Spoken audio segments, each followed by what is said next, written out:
Vamos discutir agora sobre edema agudo de pulmão. Quem já não enfrentou uma situação dessas?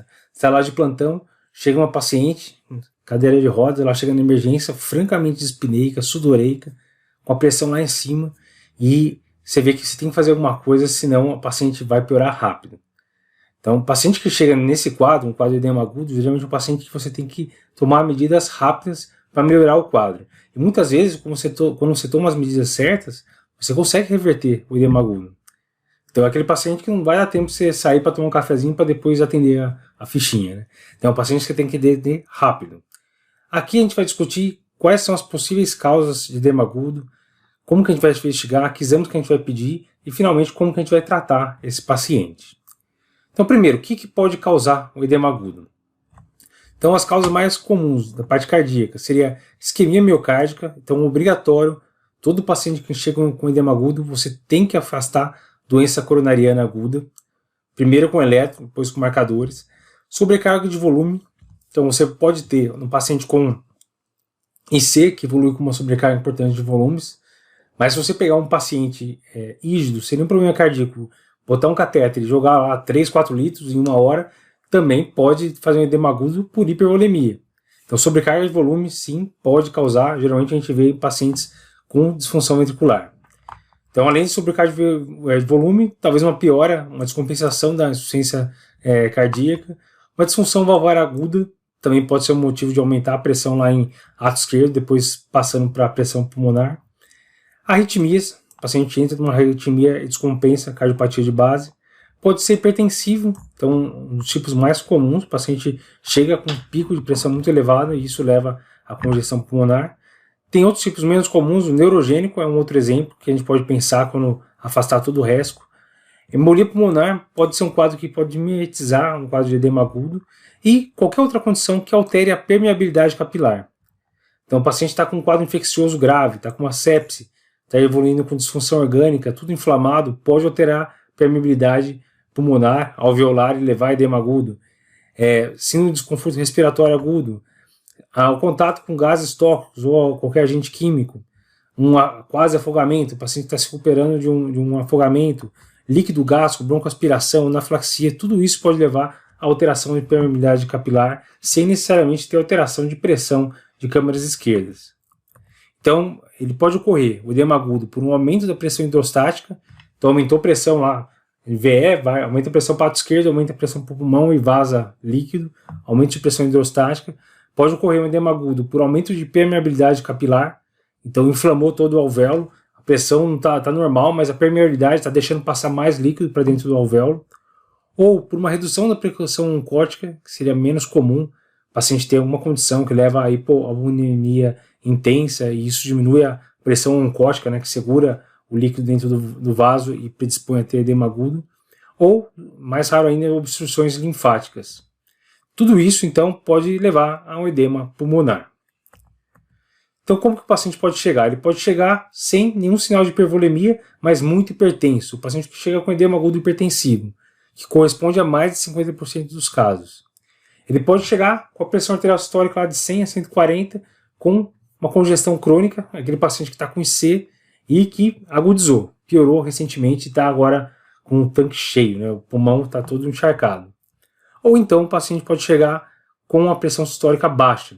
Então ele está com congestão pulmonar, está lá com edema agudo, mas está em choque cardiogênico. Então o paciente está hipotenso, está com uma perfusão. Então o paciente pode se apresentar dessas formas. A mais comum é chegar com edema agudo hipertensivo.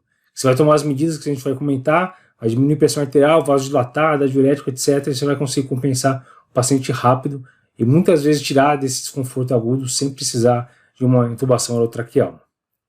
O que a gente precisa pedir de exames, então, para o nosso paciente? Então, a gente vai pedir para todo mundo ecocardiograma e raio-x de tórax, com certeza. Então, eletrocardiograma é obrigatório para ver se não está tendo alguma isquemia aguda, será que tem sinal de TEP, será que tem arritmia. O eletro pode ajudar bastante a gente. E raio-x de tórax para ver se tem algum padrão que lembre realmente edema agudo, de congestão pulmonar, ou não, um monte de infiltrado difuso que lembra metástase. O raio-x de tórax pode te ajudar a pensar em outro diagnóstico que você não estava pensando ainda. Ecocardiograma transtorácico pode considerar, se você tiver ele disponível na emergência, não é todo centro que vai ter, então não é obrigatório, mas poderia ajudar. além de alguns exames de laboratório. Então, BNP ou NT-proBNP, principalmente para aquele paciente que ainda não tem diagnóstico de doença cardíaca, para tentar afastar a doença pulmonar, falar mais a favor de doença cardíaca. Hemograma vale a pena, ver se não tem nada infeccioso. Gaso arterial com lactato, tirar uma medida confiável da pressão arterial de oxigênio. Marcadores de necrose miocárdica, CKMB, troponina também podem ajudar. Função renal, função tiroidiana e eletrólitos também vale a pena. Função tiroidiana a gente não costuma pedir de cara, mas função renal e eletrólitos vale a pena. Glicemia, função e enzimas hepáticas. E diminuir D se você estiver pensando em embolia pulmonar, principalmente aqueles pacientes com um risco intermediário. Como que a gente vai tratar então o paciente com edema agudo? A gente tem um mnemônico que a gente criou exatamente para ajudar a gente a lembrar de tudo que a gente tem disponível, que é o mnemônico LMNOP. Então L de Lasix, M de morfina, N de nitrato, O de oxigênio e P de pressão positiva, VNI. Então esse é o arsenal que a gente pode usar para tirar o paciente do edema agudo. Então vamos discutir cada um deles. L de Lasix, furosemida, seriam os diuréticos, o que funciona melhor aí no cenário agudo, diurético de alça endovenoso, como a furosemida. Então é a primeira linha no tratamento de pacientes que você está com suspeita de sobrecarga de volume. Lembrando que nem sempre você vai ter sobrecarga de volume, ele pode ter um edema agudo hipertensivo. Mas se você está suspeitando que ele tem sobrecarga de volume, primeira linha usar diurético e sempre furosemida endovenoso. Segunda opção, morfina. A morfina é uma medicação que pode ajudar a reduzir a dispneia, tem propriedades de vasodilatação, então poderia talvez reduzir um pouco a pré-carga e pode ajudar a diminuir a atividade simpática e a ansiedade. Então era muito utilizado para todo mundo, morfina. Mas isso mudou. Saíram alguns trabalhos mostrando que talvez não seja tão seguro assim usar a morfina para todos os pacientes. A morfina pode levar a depressão respiratória e sistema nervoso central, pode reduzir débito cardíaco e causar hipotensão, e tem trabalhos mostrando que aumenta a taxa de ventilação mecânica e aumenta a taxa de admissão em UTI. Então, resumindo, morfina a gente não deve usar de rotina.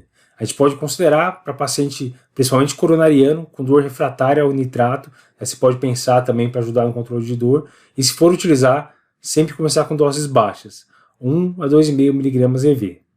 Então, morfina é uma droga do arsenal terapêutico, mas é para usar em casos de exceção, não é para usar para todo mundo, como se acreditava antigamente. Nitrato. Nitrato vai ser uma droga que a gente vai utilizar para praticamente todos os pacientes também. Se o paciente não tiver hipotensão, ele é uma droga de primeira linha no tratamento associado aos diuréticos. Então as opções que a gente pode utilizar é nitroglicerina ou nitroprocinato por via endovenosa. O que seria interessante dessa formulação é que tem uma meia-vida curta. Então, se os pacientes começarem a evoluir com hipotensão, você consegue reduzir a dose. Se precisar de uma dose mais agressiva, você pode aumentar. Você fica com o paciente mais na mão. E teria opções por via oral sublingual, como dinitrato de isosorbida ou mononitrato de isosorbida. Alguma forma de vasodilatador vai valer a pena para esses pacientes. Pacientes mais leves, geralmente você pode até tentar um IECA, captopril, etc. Mas o paciente que chega em franco edema agudo, o ideal é usar endovenoso para ter controle de quanto você está dando para esse paciente. O de oxigênio. Então, oxigênio você vai utilizar para uma grande parte dos pacientes. Lembrar de, antes de pensar em dar oxigênio, vamos posicionar corretamente o paciente. Então, senta o paciente. Lembra que o paciente não aguenta ficar no decúbito dorsal quando ele está nessa situação. Só sentando o paciente você já pode melhorar o mismatch ventilação-perfusão e com isso conseguir melhorar a oxigenação sem dar necessariamente um suporte de oxigênio. Então a gente vai usar o suporte de oxigênio somente se realmente ele tiver hipoxêmico. Toma muito cuidado para não causar hiperóxia. Então não dê máscara, catéter de oxigênio para o paciente ficar saturando 100%. Hiperóxia pode causar vasoconstrição, pode diminuir débito cardíaco e pode aumentar a mortalidade a curto prazo. Então a gente só vai indicar oxigênio para o paciente que está desaturando, que está com hipoxemia, certo? Então a gente vai indicar quando? Quando estiver saturando menor que 92%, com uma meta de 92% a 96%, não deixar mais que 96%. E aí você pode utilizar o que tiver disponível. Cânula nasal, máscara de O2, bolsa com reservatório e, se possível, associado à pressão positiva, que seria o P do LMNOP. Então, P de pressão positiva, a gente vai utilizar, geralmente com a ventilação não invasiva, o paciente que está em insuficiência respiratória, com acidose e hipoxemia, mesmo com terapia de oxigênio. Então, você está colocando um catéter de O2, uma máscara de O2 e o paciente continua com hipoxemia, continua desaturando. É o paciente que vai valer a pena utilizar ou CPAP ou BIPAP. Nessas condições, geralmente o CPAP já vai bem. A gente tem que lembrar que não é todo mundo que vai poder utilizar a ventilação não invasiva. Então, tomar cuidado para algumas contraindicações para ventilação não invasiva. Então, o paciente muito rebaixado não deve fazer VNI. Então, Glasgow menor que 10, o ideal é intubação, proteção de via aérea. Paciente pouco colaborativo, muito agitado, geralmente não vai tolerar bem VNI. Paciente com estabilidade hemodinâmica grave, às vezes melhor intubar e acertar a droga vasoativa para esse paciente. Parada cardiorrespiratória, obviamente, a gente não pode usar VNI. Pacientes com arritmias instáveis, paciente com trauma, cirurgia ou deformidade de face, que vai limitar a eficácia da máscara, ou que tenha uma secreção de via aérea abundante, também aumenta o risco de complicação. Se tiver qualquer suspeita de obstrução de via aérea superior, não deve. Sangramento digestivo alto. Eu já vi isso acontecer, o paciente fazer um HDA utilizando VNI é uma coisa catastrófica. Então, se tiver histórico, se está tendo um sangramento digestivo alto, não rola colocar VNI. E para paciente que já tem uma distensão abdominal importante, náuseas e vômitos, é melhor evitar. Porque a gente sabe que grande parte dessa pressão que a gente está jogando vai para o estômago, vai piorar a distensão, e daí ele vai acabar vomitando e vai complicar ainda mais. Então, tomar cuidado nessas situações para não utilizar VNI.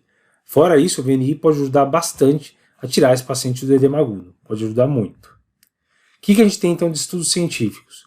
Teve um estudo científico que saiu em 2008 no New England, com mais de 1.000 pacientes, 26 centros, comparando usar CPAP contra BIPAP contra terapia de oxigênio, sem pressão. Esse estudo não mostrou diferença em mortalidade em 7 dias, mas melhorou a dispneia, melhorou a frequência cardíaca, melhorou a acidose e hipercapnia. O problema desse estudo é que teve muito crossover, então muito paciente que era do grupo terapia simples com O2 acabou fazendo VNI, muita gente que era do grupo VNI acabou fazendo O2, então isso pode ter atrapalhado um pouco o resultado. Depois, em 2013, saiu uma revisão do Cochrane sobre o uso de CPAP ou BIPAP em pacientes com edema agudo pulmonar cardiogênico. Então juntou 32 estudos, quase 3.000 pacientes, e aí eles conseguiram mostrar, nessa meta-análise, uma redução de mortalidade hospitalar, redução de intubação e redução de estadia em UTI em cerca de um dia, sem complicações mais graves como aumento de infarto. Então, esses dados mais recentes sugerem que usar VNI, usar CPAP ou BIPAP nesse paciente com edema agudo cardiogênico pode sim estar relacionado a uma redução de intubação e redução de mortalidade. Então, se não tiver contraindicação, é sempre interessante a gente pensar em indicar para esse paciente.